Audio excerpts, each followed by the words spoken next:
Assalomu alaykum, hurmatli tomoshabinlar. Bugun men sizlarga 10 oktyabrdan boshlab pensionerlar, nafaqa oluvchilar, nogironligi bo'lgan fuqarolar, boquvchisini yo'qotgan oilalar va pensiya hujjatlarini endi rasmiylashtirmoqchi bo'lgan insonlar uchun juda muhim bo'lgan o'zgarishlar haqida tushuntirib beraman. Bu ma'lumotni oxirigacha eshiting. Chunki bitta kichik xato pensiya to'lovi kechikishiga, qayta hisob-kitob noto'g'ri chiqishiga yoki hujjat qayta topshirilishiga sabab bo'lishi mumkin. Men sizga vahima qilish uchun emas, tayyor bo'lishingiz uchun gapiryapman. Chunki ko'pchilik pensionerlarimiz pensiyam avtomatik tushaveradi, menga tegishli emas deb o'ylaydi. Aslida esa yangi tartiblar aynan hujjat, bank kartasi, yashash manzili, ish staji, daromad ma'lumoti va shaxsiy ma'lumotlar to'g'riligiga bog'liq bo'ladi. Kanalga hoziroq obuna bo'ling, videoga like bosing. Chunki men bunday muhim yangiliklarni sodda tilda ortiqcha chalkashtirmasdan tushuntirib boraman. Avval qanday edi? Oldin ko'p holatlarda pensioner pensiyasini olayotgan bo'lsa, u har oy bank kartasiga yoki naqd shaklida pulni olib yurardi. Agar biror ma'lumotda xato bo'lsa ham, ayrim hollarda bu xato keyinroq aniqlanar. Pensiya to'lovi esa davom etaverardi. Masalan, fuqaroning yashash manzili eski bo'lib qolgan, telefon raqami o'zgargan, bank kartasi muddati tugagan yoki pasport ma'lumotlari yangilangan bo'lsa ham, odamlar ko'pincha buni pensiya jamg'armasiga vaqtida bildirmasdi. Endi esa 10 oktyabrdan boshlab asosiy e'tibor ma'lumotlarning mos kelishiga qaratiladi. Ya'ni pensiya tizimidagi ma'lumot, bankdagi ma'lumot, soliq va bandlik tizimidagi ma'lumot, fuqarolik holati va yashash manzili bo'yicha ma'lumotlar bir-biriga to'g'ri kelishi kerak. Agar bitta joyda familiya boshqacha yozilgan, ikkinchi joyda tug'ilgan sana xato kiritilgan, uchinchi joyda karta egasi bo'yicha nomuvofiqlik bo'lsa, to'lovda kechikish yoki qo'shimcha tekshiruv bo'lishi mumkin. Men bu yerda eng muhim narsani alohida aytaman. Pensiya bekor bo'ladi degani emas. Odamlar orasida har doim mish-mish tez tarqaladi. 10 oktyabrdan hammaning pensiyasi to'xtaydi. Faqat karta qilganlar oladi, hujjat topshirmaganlar pul olmaydi degan gaplarga ishonib qolmang. Aslida masala tartib, aniqlik va tekshiruvning kuchayishida. Kimning hujjati joyida bo'lsa, ma'lumotlari to'g'ri bo'lsa, u odatdagidek pensiyasini oladi. Kimda muammo bo'lsa, ana shu muammoni oldindan tuzatib qo'yish kerak. Birinchi navbatda kimlar e'tiborli bo'lishi kerak? Men buni oddiy qilib tushuntiraman. Agar siz pensiyani bank kartasi orqali olayotgan bo'lsangiz, kartangiz muddati, karta raqamingiz, bankdagi telefon raqamingiz va pasport ma'lumotlaringiz to'g'ri ekanini tekshiring. Masalan, bir pensionerning kartasi oktyabr oyida tugaydi. U esa pul tushaveradi deb yuradi. Pensiya hisoblangan bo'lsa ham, karta faol bo'lmagani uchun pulni yechib ola olmaydi. Keyin bankka boradi. Bank yangi karta chiqaradi. Lekin bu jarayon bir necha kun oladi. Natijada odam pensiyam kechikdi deb xavotirga tushadi. Aslida muammo pensiyada emas, kartaning amal qilish muddatida bo'lgan. Ikkinchi holat. Pensioner pasportini ID kartaga almashtirgan, lekin bankka ham, pensiya bo'limiga ham yangi hujjat ma'lumotini yetkazmagan. Tizimda eski pasport turadi. Boshqa tizimda yangi ID karta turadi. Shunda ma'lumotlar solishtirilganda nomuvofiqlik chiqishi mumkin. Bunday vaziyatda odamdan shaxsini tasdiqlovchi hujjatni yangilash, ariza yozish yoki ma'lumotni qayta tasdiqlash talab qilinadi. Shu sababli men har bir pensionerga aytaman, hujjatingiz o'zgargan bo'lsa, buni keyin qilaman demang. Uchinchi muhim masala, ish staji va qayta hisob-kitob. Ayrim fuqarolar pensiyaga chiqqandan keyin ham ishlashda davom etadi. Masalan, bir ota 65 yoshda pensiya oladi, lekin qorovul bo'lib ishlaydi. Uning oylik ish haqi rasmiy ko'rsatilgan bo'lsa, soliq va bandlik tizimida bu ma'lumot turadi. Kelgusida pensiya qayta ko'rib chiqilganda shu ma'lumotlar ahamiyatli bo'lishi mumkin. Lekin agar ish beruvchi badallarni to'g'ri ko'rsatmagan bo'lsa yoki ish staji hujjatda aks etmagan bo'lsa, pensioner o'ziga tegishli hisob-kitobdan foyda ko'rmasligi mumkin. Keling, raqamli misol bilan tushuntiraman. Masalan, fuqaroning 28 yil ish staji bor. Lekin mehnat daftarchasidagi 5 yil ish davri elektron bazaga kiritilmagan. Agar pensiya miqdorini hisoblashda faqat 23 yil ko'rinsa, pensiya kutilgandan kam chiqishi mumkin.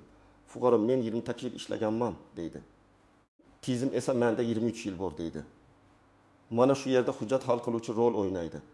Ish joyidan ma'lumotnoma, mehnat daftarchasi nusxasi, arxiv hujjati, buyruqdan ko'chirma kerak bo'lishi mumkin. To'rtinchi masala boquvchisini yo'qotganlik nafaqasi. Bunday nafaqani olayotgan oylarda farzandning yoshi o'qishi, o'quv yurti ma'lumoti, oilaviy holati muhim. Masalan, 15 yoshdan oshgan farzand kunduzgi ta'limda o'qisa, ayrim hollarda nafaqa davom etishi mumkin. Lekin o'qish joyidan ma'lumotnoma vaqtida topshirilmasa, tizimda u o'qiyotgani ko'rinmasa, to'lov to'xtab qolishi yoki qayta tekshiruvga tushishi mumkin. Shuning uchun talaba farzandi bor oilalar 10 oktyabrdan keyin ayniqsa hujjatlarni tartibga solishi kerak. 5-masala nogironlik pensiyasi va nafaqasi. Nogironligi bo'lgan fuqarolarda tibbiy xulosa. Nogironlik guruhi muddati qayta ko'rik sanasi juda muhim. Ba'zi hujjatlarda nogironlik muddatsiz bo'ladi, ba'zilarida esa ma'lum muddatga belgilanadi. Agar muddat tugagan bo'lsa va fuqaro qayta ko'rikdan o'tmagan bo'lsa, to'lov masalasida savol tug'iladi. Shuning uchun men nogironligi bo'lgan fuqarolarga va ularning yaqinlariga maslahat beraman. Tibbiy xulosangizning amal qilish muddatini tekshiring. Qayta ko'rik sanasini o'tkazib yubormang. 6-masala yashash manzili. Ko'pchilik bunga e'tibor bermaydi. Masalan, pensioner bir tumandan ikkinchi tumanga ko'chib ketgan, lekin ro'yxatdan o'tish masalasini tartibga solmagan. Pensiya hujjatlari eski hududda turibdi. Odam esa boshqa joyda yashayapti. Agar unga xabarnoma yuborilsa, eski manzilga ketadi. Agar tekshiruv bo'lsa, ma'lumot mos kelmaydi. Keyin odam davlat idoralariga borib vaqt yo'qotadi. Shuning uchun haqiqiy yashash joyingiz, ro'yxatdagi manzilingiz va hujjatlardagi ma'lumotlar bir-biriga mos bo'lishi kerak. Kimlar unchalik xavotirlanmasligi mumkin. Agar sizning pasport yoki ID karta ma'lumotingiz yangilangan, bank kartangiz faol, pensiyangiz har oy o'z vaqtida tushyapti, yashash manzilingiz o'zgarmagan, qo'shimcha nafaqa yoki imtiyoz bo'yicha baxtli holatingiz yo'q, ish stajingiz avvaldan to'liq tasdiqlangan bo'lsa, sizda katta muammo bo'lmasligi kerak. Lekin baribir tekshiruv qilish foydali. Chunki xato ko'pincha odam kutmagan joydan chiqadi. Endi istisnolar va ko'pchilik bilmaydigan nozik jihatlarga o'tamiz. Pensiya olayotgan odam vafot etgan holatlarda ortiqcha to'lov masalasi. Agar oila a'zolari buni vaqtida bildirmasa va hisobga pul tushishda davom etsa, keyinchalik ortiqcha olingan mablag'ni qaytarish talabi qo'yilishi mumkin. Men buni qattiq aytaman. Bunday pulni baribir tushdi-ku deb ishlatish to'g'ri emas. Chunki tizimlar solishtirilganda bu holat baribir aniqlanadi. Keyin oila uchun qo'shimcha qarz va huquqiy muammo paydo bo'ladi. Ikkinchi nozik jihat ishonchnoma orqali pensiya olish. Ba'zi pensionerlar yoshi katta, sog'lig'i sababli banka yoki pensiya bo'limiga bora olmaydi. Ularning farzandi yoki qarindoshi ishonchnoma orqali pensiya oladi. Bu qonuniy bo'lishi mumkin, lekin ishonchnomaning muddati, notarial tasdiqlanishi va bankdagi rasmiylashtirish to'g'ri bo'lishi shart. Agar ishonchnoma muddati tugasa, qarindosh pulni ola olmaydi. Shuning uchun hujjat muddatini oldindan ko'ring. Bir kun kech qolish ham oilada asabiylikka sabab bo'ladi. 3-nozik jihat chet elga chiqqan pensionerlar. Agar pensioner uzoq muddatga chet elga ketgan bo'lsa, yashash manzili, hisob raqami, shaxsni tasdiqlash va ayrim to'lov tartiblari bo'yicha qo'shimcha talablar bo'lishi mumkin. Har bir vaziyat alohida ko'riladi. Men bunday fuqarolarga shuni aytaman. Qarindoshlar orqali eshitilgan gap bilan cheklanib qolmang. Pensiya jamg'armasining hududiy bo'limi yoki rasmiy aloqa kanallari orqali aniq ma'lumot oling. Chunki chet eldagi holatlarda hujjatni kechiktirish juda qimmatga tushadi. Tarjima, tasdiqlash, vakolatxona orqali rasmiylashtirish vaqt oladi. 4-nozik jihat bank kartasini boshqa odam ishlatishi. Amalda ko'p uchraydi. Ona pensiya kartasini o'g'liga beradi, ota kartasini qiziga beradi.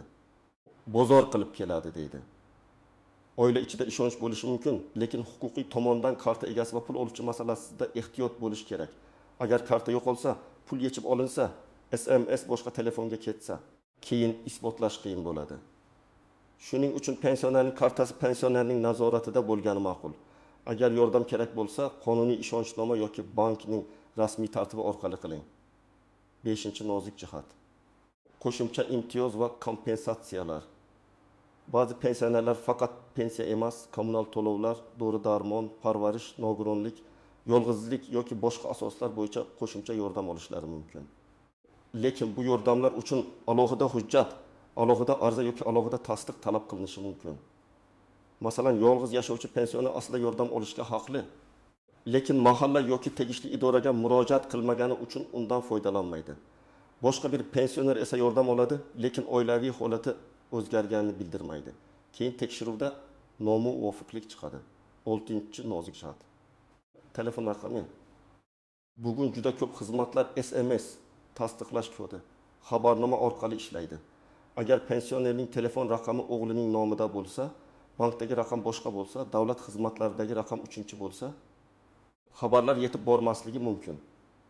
Oddiy misol, bank kartasi bo'yicha muhim ogohlantirish keladi, lekin SMS eski raqamga ketadi. Pensioner bundan bexabar qoladi. Shuning uchun asosiy telefon raqamingizni yangilab qo'ying. 7-nozik jihat, familiya va ism yozilishi. Lotin va kiril apostrof harflardagi farq sababli ba'zi bazalarda bir odamning ismi turlicha yozilgan bo'lishi mumkin. Masalan, Gulnora bir joyda Gulnara. Oktam bir joyda Uktam, Jo'rayev bir joyda Jo'rayev bo'lib ketadi. Oddiy odam uchun bu mayda farqdek tuyuladi, lekin elektron tizim uchun bu nomuvofiqlik bo'lishi mumkin. Shuning uchun hujjatlaringizdagi yozilish bir xil bo'lishi juda muhim. Endi eng muhim qism, siz nima qilishingiz kerak? Men buni bosqichma-bosqich aytaman. Birinchi qadam, shaxsiy hujjatlaringizni tekshiring. Pasport yoki ID karta amal qilyaptimi? Undagi familiya, ism, otasining ismi va tug'ilgan sana to'g'rimi? Yaqinda hujjat almashtirgan bo'lsangiz, yangi ma'lumotlar bank va pensiya tizimida yangilanganmi? Shuni aniqlang. Ikkinchi qadam, bank kartangizni tekshiring. Kartaning amal qilish muddati qachon tugaydi? SMS xabarnoma qaysi telefon raqamiga ulangan? Karta bloklanmaganmi? PIN kodni o'zingiz bilasizmi? Kartani boshqa odam ishlatmayaptimi? Agar karta muddati yaqinlashgan bo'lsa, bankka oldindan boring. Pensiya tushadigan kuni bankda navbat kutib asabiylashgandan ko'ra oldinroq hal qilgan yaxshi. 3-qadam, pensiya hujjatlaringizni tartibga soling. Mehnat daftarchasi, ish staji bo'yicha ma'lumotnomalar, arxivdan olingan tasdiqlar, harbiy xizmat hujjati, ta'lim davri bo'yicha hujjatlar, farzand parvarishi yoki boshqa hisobga olinadigan davrlar bo'lsa, hammasini alohida papkaga joylang. Men har doim shuni tavsiya qilaman. Hujjatning asl nusxasi alohida tursin. Kerak bo'lganda sarosimaga tushmaysiz. 4-qadam. Agar pensiyangiz kam hisoblangan deb o'ylasangiz, og'zaki shikoyat bilan cheklanib qolmang. Hududiy pensiya jamg'armasiga yozma ariza bering. Arizada familiya, ism, otasining ismi, pasport yoki ID karta ma'lumoti, yashash manzili, telefon raqami, pensiya turi va muammo mazmunini aniq yozing. Masalan, mening 1997 yildan 1997 yilgacha bo'lgan ish stajim pensiya hisob kitobida inobatga olinmagan deb hisoblayman. Ushbu davrni qayta tekshirib, pensiya miqdorini qayta hisoblab berishingizni so'rayman. Shunday yozsangiz masala aniq bo'ladi. 5-qadam, mahallaga murojaat qilishdan tortinmang. Ayniqsa yolg'iz yashovchi pensionerlar, nogironligi bo'lgan fuqarolar, boquvchisini yo'qotgan oilalar, daromadi past xonadonlar mahalla orqali ayrim ijtimoiy yordam va yo'nalishlardan foydalanishi mumkin. Lekin mahalla ham sizning holatingizni bilishi kerak. Agar siz hech kimga aytmasangiz, tizim sizning muammoingizni doim ham avtomatik ko'rmasligi mumkin. 6-qadam. Barcha murojaatlaringizdan nusxa yoki tasdiq oling. Agar ariza topshirsangiz, kirim raqami bo'lsin. Davlat xizmatlari orqali yuborsangiz, elektron tasdiqni saqlang. Bankka borsangiz, kerakli kvitansiya yoki ma'lumotnomani oling. Og'zaki gap bugun bor, ertaga yo'q. Hujjat esa sizni himoya qiladi. 7-qadam, firibgarlardan ehtiyot bo'ling. 10 oktyabr atrofida pensiyangiz oshadi, kartangizni ayting. Yangi ro'yxatdan o'tkazaman, kodni yuboring. Pensiya to'xtamasligi uchun to'lov qiling degan qo'ng'iroqlar ko'payishi mumkin. Hech qachon bank kartangiz raqami, amal qilish muddati, SMS kodi, PIN kodi yoki shaxsiy ma'lumotlaringizni telefonda begona odamga aytmang. Davlat idorasi yoki bank xodimi sizdan SMS kod so'ramaydi. Agar shubhali qo'ng'iroq bo'lsa, telefonni qo'ying va o'zingiz rasmiy raqamga qo'ng'iroq qiling. 8-qadam. Farzandlar va nabiralar, siz ham mas'ulsiz. Ko'p yoshi katta insonlar telefon, bank ilovasi, elektron xizmatlarni yaxshi tushunmasligi mumkin. Ularni qo'ymang, yordam bering. Birga bankka boring, hujjat papkasini tartiblang, SMS qaysi raqamga kelayotganini tekshiring. Pensiya tushganini nazorat qiling. Lekin yordam beraman deb ularning kartasini o'zingizga olib qo'ymang. Hamma narsa ochiq va rozilik bilan bo'lsin. 9-qadam. Pensiya tushishi kechiksa darhol vahima qilmang. Avval bank kartasini tekshiring, keyin bankka murojaat qiling. Undan keyin hududiy pensiya jamg'armasiga boring yoki rasmiy aloqa kanali orqali so'rov yuboring. Ba'zan kechikish texnik sabab bankdagi yangilanish karta holati yoki ma'lumot nomuvofiqligi bilan bog'liq bo'ladi. Muammoni to'g'ri joydan qidirsangiz tezroq hal qilasiz. 10-qadam o'z haqingizni biling. Agar sizga bo'lmaydi deyishsa, sababini so'rang. Qaysi hujjat yetishmayapti? Qaysi modda yoki tartibga ko'ra rad etilyapti? Qanday qilib tuzatish mumkin? Yozma javob beriladimi? Shularni aniqlang. Oddiy fuqaro ham davlat idorasidan tushunarli javob olishga haqli. Men mutaxassis sifatida shuni aytaman. Eng kuchli himoya, tartibli hujjat va yozma murojaat. Demak, 10 oktyabrdan keyin eng asosiy o'zgarish shunda. Pensiya va nafaqa masalalarida ma'lumotlarning to'g'riligi, hujjatlarning yangiligi, bank kartasi holati, yashash manzili, ish staji va huquqiy asoslar yanada muhim bo'ladi. Kimda hammasi joyida bo'lsa, xavotirga hojat yo'q. Kimda hujjat eski, karta muddati tugagan, pasport ma'lumoti yangilanmagan, ish staji to'liq kiritilmagan yoki qo'shimcha nafaqa bo'yicha noaniqlik bor bo'lsa, hozirdan harakat qilish kerak. Men sizga eng oddiy formulani aytaman. Hujjatni tekshiring, kartani tekshiring, manzilni tekshiring. Telefon raqamini tekshiring. Kerak bo'lsa yozma ariza bering. Shu 5 ta ish ko'p muammoning oldini oladi. Sizningcha pensionerlar uchun eng katta muammo nima? Hujjat yig'ishmi? Bank kartalarimi?